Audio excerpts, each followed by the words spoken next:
This is Shagun. Welcome to Sky Trapper, a new education learning platform. तो आज हम पढ़ने जा रहे हैं इस चैप्टर का last topic, knowledge about Holocaust. जैसा कि मैंने तुम्हें पिछली क्लास में बताया था कि होलोकॉस्ट मतलब वैसे तो होलोकॉस्ट का मतलब होता है डिजास्टर, डिस्ट्रॉय, हिंदी में प्रलय, है ना, ये सारी चीज़ें। तो हमें ये देखनी है कि हमें प्रूफ कैसे मिला, है ना, हमें पता कैसे चला, क्योंकि नाजीज तो लोग तो उसको मीडिया में केयरफुली प्रेजेंट करते थे, केयरफुली वर्ड्स का यूज़ करके एक पॉजिटिव वे में प्रेजेंट करते थे। जो भी इंसिडेंट्स, जो भी मास किलिंग्स वगैरह वहाँ पर हो रही थी, है ना, जो भी जेनोसाइड हो रहा था वहाँ पर, उसको बहुत अच्छे से सामने प्रेजेंट कर रहे थे।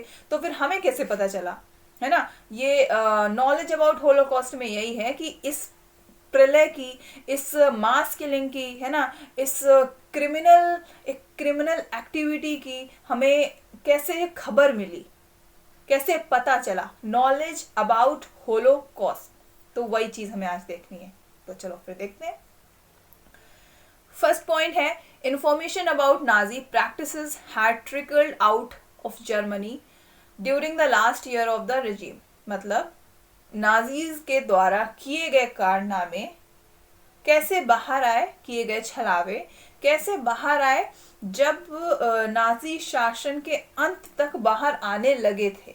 देखो, हिटलर के मर जाने के बाद नाजी शासन खत्म नहीं हुआ था, लेकिन जब भी खत्म हुआ होगा उसके कुछ ही सालों बाद चीजें बाहर निकलने लगी, है ना। मतलब जब दूसरी कोई गवर्नमेंट आई होगी तो चीजें बाहर आने लगी।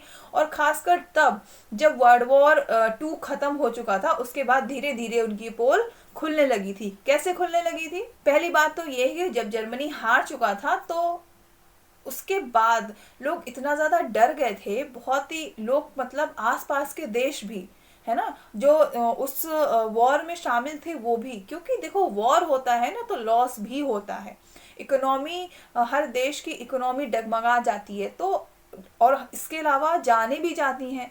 तो एक टेरेबल माहौल हो जाता है जब कहीं आसपास युद्ध की ऐसी कुछ संभावना होने लगती है ना। तो वहाँ तो इतना बड़ा 5-6 साल जो युद्ध चला, वर्ल्ड वॉर 1 हुआ था, है ना, उससे भी काफ़ी नुकसान हुआ और लोग घबराए हुए थे। देन उसके बाद वर्ल्ड वॉर 2 हो गया, तो अब लोग और भी ज़्यादा डर गए। तो इसी वजह से जो आज यूएन सिक्योरिटी काउंसिल बनाई गई है, वो इसीलिए बनाई गई है कि आगे चल के कोई इतना बड़ा विश्व युद्ध ना हो जिससे कि इतने भारी मात्रा में किलिंग्स हो, लोग मरे और नुकसान हो इकोनॉमी को। इस वजह से यूनाइटेड नेशन सिक्योरिटी काउंसिल बनाया गया था, याद रखना ये चीज़। तो अब पॉइंट की बात करते हैं कि आखिर हमें प्रूफ्स कैसे मिले, कैसे पता चला। द जूस, सेकेंड पॉइंट में देखो, the Jews wanted the world to remember atrocities and sufferings they had endured during the Nazi killing operation. वहाँ जो सफरर्स थे, जिन्होंने प्रताड़नाएं, जो पीड़ित लोग थे, वो चाहते थे कि हमें बस इतना सा मौका मिल जाए कि हम जो नाजी किलिंग ऑपरेशंस थे उनकी व्याख्या कर सके, उनको बता सकें कि किस तरह से चीज़ें हो रही थी। तो जब वर्ल्ड वॉर 2 एंड हो गया तो कुछ लोग ऐसे बचे होंगे, जो पीड़ित होंगे, है ना, जिनके साथ ये सारे अत्याचार हुए थे, तो उन्होंने अपनी सामने बातें रखी होंगी जिनके थ्रू ये चीज़ें पता चली। और इसके बाद कुछ ऐसे भी थे जो ये चाहते थे कि हमको सिर्फ आधे घंटे का समय दे दो, है ना, उसके बाद हम पूरे वॉर की व्याख्या कर डालेंगे, पूरा विवरण दे देंगे, पूरा बता देंगे कैसे क्या हुआ, कैसे हमको सताया गया, है ना, किस तरह से यहाँ पे मास किलिंग हुई, गैस चैम्बर्स के बारे में बताएंगे, कॉन्सेंट्रेशन कैंप्स के बारे में बताएंगे।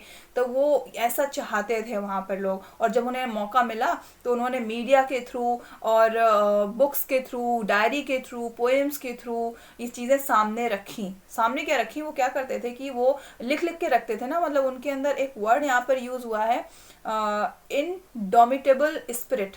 लास्ट लाइन में देखो, इनडोमिटेबल स्पिरिट, मतलब ऐसी स्पिरिट जो कि एक ऐसे माहौल में जहाँ पर ऑलरेडी उनको इतना सताया जा रहा था, डेयरिंग प्रूफ करना खुद को, है ना, इतनी डेयर होना, इतनी हिम्मत होना कि इतना सब होने के बाद भी उन अपने थॉट्स, अपनी फीलिंग्स को एक जगह लिख रहे थे और इकट्ठा कर रहे थे। उनको ये लग रहा था कि कल को हो सकता है कि जो हमारे साथ हो रहा है ये लोगों को हम कैसे पता लगाएं, क्या पता उनको हमारा लिखा हुआ, हमारी डायरी कल को सामने आए तो लोगों को पता तो चले आखिर हो क्या रहा था यहाँ पर। है ना, क्या थी जर्मनी की हिस्ट्री, किस तरह से हिटलर ने लोगों को परेशान किया। समझ में आया। ये जो तुम्हें कैन दिख रहा है यहाँ पे जिसमें दूध भर के आता है, तो इसमें कुछ डॉक्यूमेंट्स मिले, कुछ फाइल्स मिली जिनसे इस चीज़ का पता चला कि हाँ इस तरह की एट्रोसिटीज़ वहाँ पे जूस के खिलाफ हुई थी, उन डिसेबल्ड के खिलाफ हुई थी, उन इम्प्योर जर्मन्स के खिलाफ हुई थी, के अगेंस्ट हुई थी। समझ में आ रही है बात। उसके अलावा इस शिप दिख रही है तुमको, मतलब बोट दिख रही है, तो ये बोट इस चीज़ का सबूत है कि ये बोट है जिसके थ्रू जूस को शिफ्ट किया गया था आसपास के देशों में। अब जो नाजी सपोर्टर्स नहीं थे वो इनकी मदद भी तो कर रहे थे, तो इस बोट के माध्यम से उन्हें एक जगह से दूसरी जगह पहुंचाया गया, उनको सेफ जगह पहुंचाया गया। तो कुछ ऐसे छोटे छोटे प्रूफ्स मिले जिनसे ये पता चला कि क्या क्या हुआ था उस 12-13 साल में, उस हिटलर के शासन में, नाजी के शासन में। जो आज हम बुक में ये पूरी हिस्ट्री जर्मनी की पढ़ रहे हैं, ये हमें 1945 के बाद जब धीरे धीरे धीरे वहाँ की चीज़ें सामने आई, उनके कारनामे का पर्दाफाश होने लगा, तब आज हमें एक बुक में पढ़ने को मिल रहा है जर्मनी का इतिहास, है ना। तो अगर ये सारे प्रूफ्स नहीं मिलते तो शायद हमें नहीं पता चलता। दूध के जो कैन है इसके अंदर भी प्रूफ्स थे। हालांकि जब वर्ल्ड वॉर 2 एंड हो गया था तो नाजी ऑफिशियल्स ने जो वहाँ के मिनिस्टर्स थे उनको पेट्रोल दिया कि भैया जितने भी सबूत हैं, जो भी फाइल्स वगैरह हैं, उनको सबको जला डालो। लेकिन अब झूठ और क्या बोलते हैं उसको, अपराध ज़्यादा दिन तक नहीं छुप सकता, कितना छुपाओगे। तो थोड़ा बहुत जो बच खुच गया वो हमें सामने रखा गया। हालांकि जो भी डेथ्स हुई वो एग्जैक्ट तो नहीं हो सकती, जितना प्रूफ हमें मिला उसके आधार पे ये निकाला गया ना कि हाँ इतनी सारी एट्रोसिटीज़ हुई, इतनी ज़्यादा मास किलिंग हुई, इतने लाख जूस को मारा गया, इतने लाख जिप्सीज को मारा गया। ये एग्जैक्ट नहीं है, ये अप्रॉक्स डेटा है। तो इनसे ये अंदाज़ा लगाया जा सकता है कि किस तरह की एट्रोसिटीज़ जर्मनी में हो रही थी, किस तरह के अत्याचार जूस के खिलाफ जर्मनी में हो रहे थे। समझ में आई बात। तो भाई सबूतों को मिटाने के बाद, सबूतों को थोड़े बहुत, तो भैया क्या हुआ, जो भी सबूत मिट गए, जो मिले वो हमें मिले, उनके आधार पर आज अलग अलग देशों में मेमोरियल्स, म्यूजियम्स ऐसे बनाए गए जहाँ पर उनको रखा गया, है ना। जो प्रूफ्स उनको मिले वहाँ पे उनको संभाल के रखा गया। और उन लोगों के लिए देखो, tribute to those who registered it, उनके लिए श्रद्धांजलि है जिन्होंने इन क्राइम्स को फेस किया, जिन्होंने उनकी प्रताड़ना को फेस किया। सेकेंड पॉइंट ये है कि उनके लिए एम्बैरसमेंट है जो इसमें उनका साथ दे रहे थे। किन के लिए बोला गया? नाजी सपोर्टर्स के लिए, जो जबरदस्ती बिना बात के जूस से नफरत कर रहे थे, क्योंकि उनके दिमाग में वही चीज़ भरी जा रही थी। तो उनके लिए जो प्रूफ्स हैं जो म्यूजियम्स में रखे गए, ये उनके लिए एम्बैरसमेंट है। तीसरी चीज़ वार्निंग है उनके लिए जो दूर से खड़े खड़े देख रहे थे, तमाशा देख रहे थे, भाई आप बोले क्यों नहीं, है ना, आपने आवाज़ क्यों नहीं उठाई अपने देश के लिए, अपने लोगों के लिए। तो उनके लिए ये वार्निंग है। तो समझ में आया। तो इन्हीं सारे प्रूफ्स के माध्यम से कुछ डायरीज जो लोगों की मिली होंगी, है ना, कुछ लोगों ने बुक्स लिखी होंगी, उन बुक्स के इन सभी दस्तावेजों के माध्यम से इनके ऊपर एक डॉक्यूमेंट्री बनी, है ना। तो जिससे लोगों को पता लगाया जा सके, जिससे लोगों को बताया जा सके कि हाँ ये हुआ था जर्मनी में। और हम किसके माध्यम से पढ़ रहे हैं? हम पढ़ रहे हैं एनसीईआरटी बुक के माध्यम से। वरना अगर ये हमारी बुक में चैप्टर नहीं होता तो शायद हम ये नहीं पढ़ते और ना ही ये जानने की कोशिश करते कि जर्मनी का इतिहास क्या था, किस तरह के इंसिडेंट वहाँ पर हुए थे, वर्ल्ड वॉर 2 क्यों हुआ था, वर्ल्ड वॉर 1 क्यों हुआ था, है ना, ये सारी चीज़ें। तो इसी के साथ हमारा ये chapter Nazism and the rise of Hitler का एंड होता है।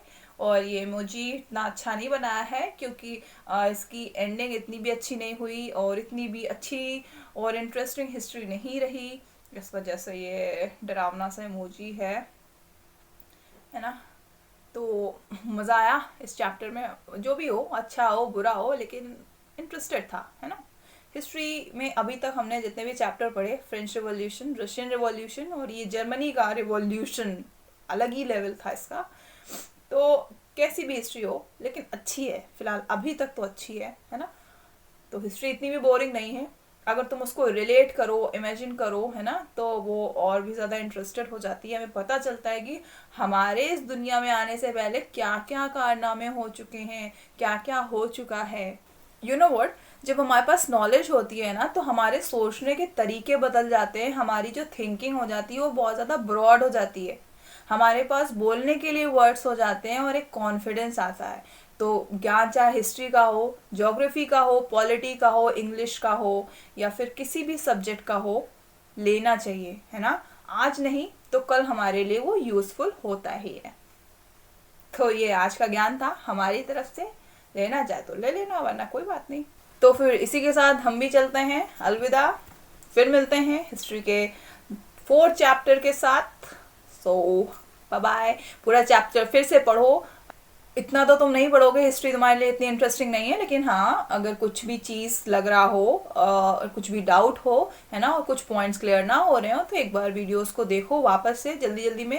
अगर कोई चीज़ क्लियर ना हुई हो, है ना, अगर कुछ पॉइंट छूट गए हो, तुम्हें ऐसा लग रहा है नहीं समझ में, तो वापस से देखो, मैंने हर एक पॉइंट कवर किया है और अच्छे से समझाने की कोशिश की है। तो उसको रीड करो, पढ़ो, और अगर कोई डाउट हो तो पूछो मुझसे, है ना। मेरा टेलीग्राम ग्रुप ज्वाइन करो अगर तुम्हें कुछ रिटन नोट्स चाहिए और पॉइंट टू पॉइंट्स चाहिए, तो तुम टेलीग्राम ज्वाइन करो, वहाँ तुम्हें पीडीएफ मिल जाएगी जितना भी मैंने पढ़ाया है। इंस्टाग्राम पे ऐड हो जाओ ताकि तुम्हें अपडेट्स मिल जाएं, है ना, या फिर कोई लाइव अगर मैं आऊँ तो वो तुम्हें उसकी भी खबर हो जाए, और अगर कोई शॉर्ट वीडियो अगर मैं डाल रही हूँ तो तुम्हें वो भी पता चल जाए, तो ऐड हो जाओ वहाँ पे। और हाँ, अगर समझ में आया हो पूरा चैप्टर तो भैया सब्सक्राइब कर दो, लाइक कर दो और शेयर भी कर दो, ठीक है। So till then, be happy, be safe and bye bye.